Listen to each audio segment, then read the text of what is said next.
Hello, friends, and welcome back to Stories About Entitled People. Our OP was unlucky with his neighbors. In addition to the fireworks flying into his yard, a lady who decided that it's okay to set up a shooting range on his property.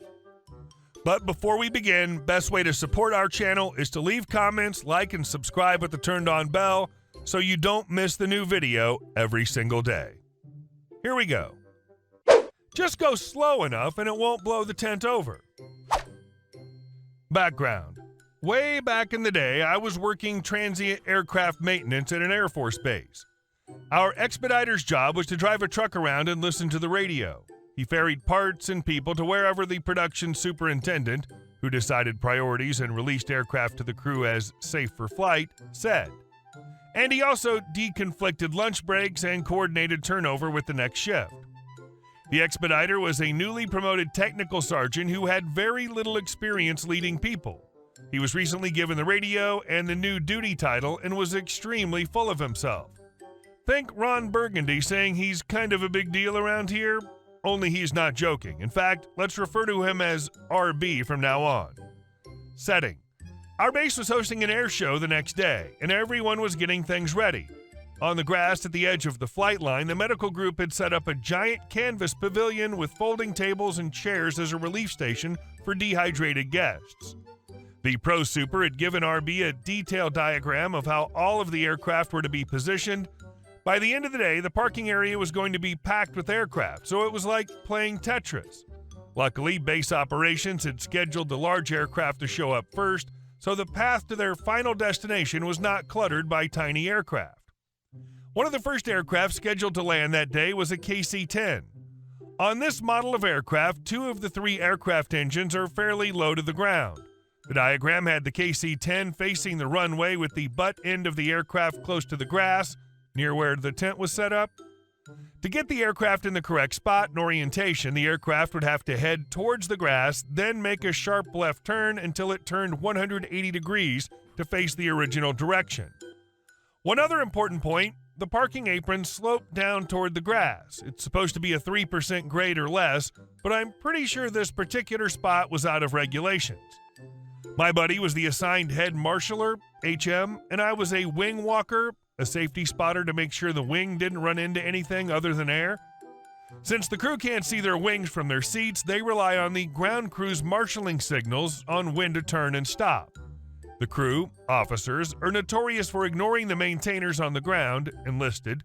Although it's stressful for them to trust the marshaller, novice or veteran, they have no choice but to follow the ground crew's commands. Luckily for everyone involved, there's a bright reflective yellow line painted on the parking apron for them to follow. With the stage set, it's time for the following conversation between RB and HM. HM. So you want me to stop the aircraft on the taxiway, and then we'll tow the aircraft to the spot? RB. Why would we waste time towing the aircraft when it can taxi to the spot? HM. You do see that big tent there, right? RB. So make sure they just idle to the spot. It's only going to blow over the tent if they power up the engines. HM. You do realize it's uphill. RB. It's not that uphill. Just slow them down late in the turn, but before the engines are pointed at the tent. HM looks at the spot, looks back at RB, speechless. RB, don't slow them down too early, but make sure you exaggerate your motion so they know they're supposed to slow down. HM, just to confirm, you want me to not slow them down until they're partway through the turn, but then when I slow them down, make sure I'm obvious. RB, Roger. HM, you're the boss. The aircraft is taxiing to the spot, and we finish up our FOD walk, a quick check to make sure no foreign objects are on the spot that might get sucked up into the million-dollar engines, and we take our places. Since the crew's not at their home bases, they're already going slower than normal, and I'm glad I had a ringside seat for the show. The crew starts their turn, and HM is waving his giant orange flashlights. As they get halfway through their turn and the engines are about to be pointed at the tent, HM quickly drops his arms into the appropriate slow down signal.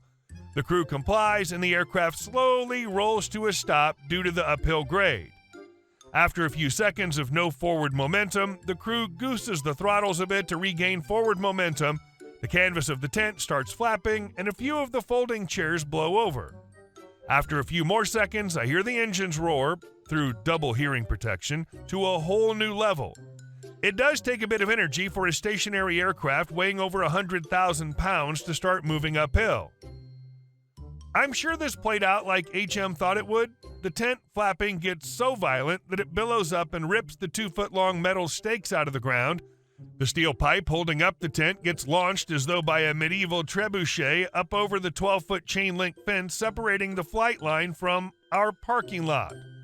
The pole lands on the hood of a car, a brand new car, not even 2 weeks old, dents the crap out of it, and then falls over onto the front edge roof of the car, breaking the windshield. I'd like to say that karma was served and the car that was damaged belonged to RB. Unfortunately, it belonged to a good friend instead. It took 4 weeks to get the money, but eventually the legal office approved the claim and the government paid for his repairs. Thank you, taxpayers, caused by government property. I also want to point out that the crew was obeying the signal to slow down. The signal's for the ground speed of the aircraft and not tied in any way to the thrust the engine is putting out. Well, at least I got to see the show instead of setting up for a tow. Thanks, RB.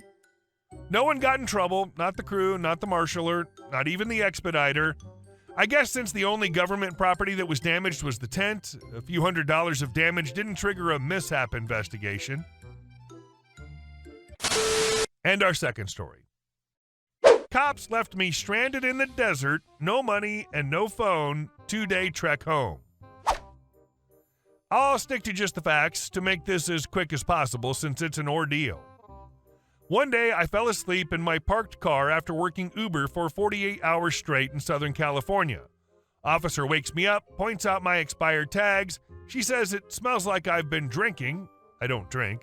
She runs my ID and finds an old warrant for a misdemeanor possession from 8 years ago.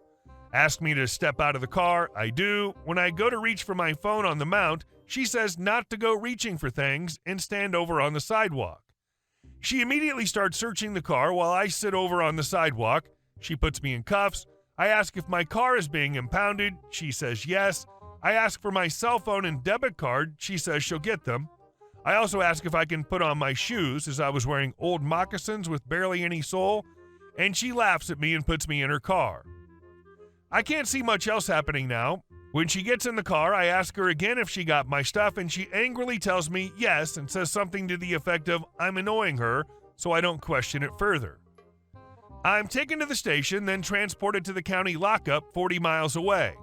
When I get there, they dump out the brown paper bag of my stuff that the officer had filled, and my phone and cards aren't in there, of course. I ask the transport officer what happened to phone and money, cards, and he says he has no idea. 8 hours later, when I'm released, I'm stuck 40 miles away from my car with my phone and money in it. It takes me nearly 2 full days to get back to my phone through some very remote areas where it's 120 plus degrees. I spent the night on a bench outside a casino. I had no water nor money for any, knew no phone numbers off the top of my head, no cab would take me to my car without payment up front. Hours of begging for a ride all failed. I badly burned and cut my feet on the searing concrete and broken glass on the side of the road. At one point, I flagged down a sheriff, and he laughed and told me he wasn't a taxi and left me. I fainted twice. The first resulted in tribal police waking me and asking me to move on, and when I only made it slightly further, the person who helped me ended up giving me a ride the rest of the way. When I finally get to my car, I get my phone, but my card's missing, still is, which still makes things a pain in the butt. Just for the heck of it, I went and checked around where my car was parked yesterday and found one of my cards, a Postmates card, in the street there. So they were obviously dropped by the officer and ignored. Additionally, this cost me an extra 2 days in storage as my car was impounded and I was starting a new job Monday morning, yet still didn't have my phone and obviously didn't make the shift, and so no more job. All for an eighth of mushrooms, which I take full responsibility for, along with the expired tags, but I've had several people tell me that denying my phone and shoes like that was illegal.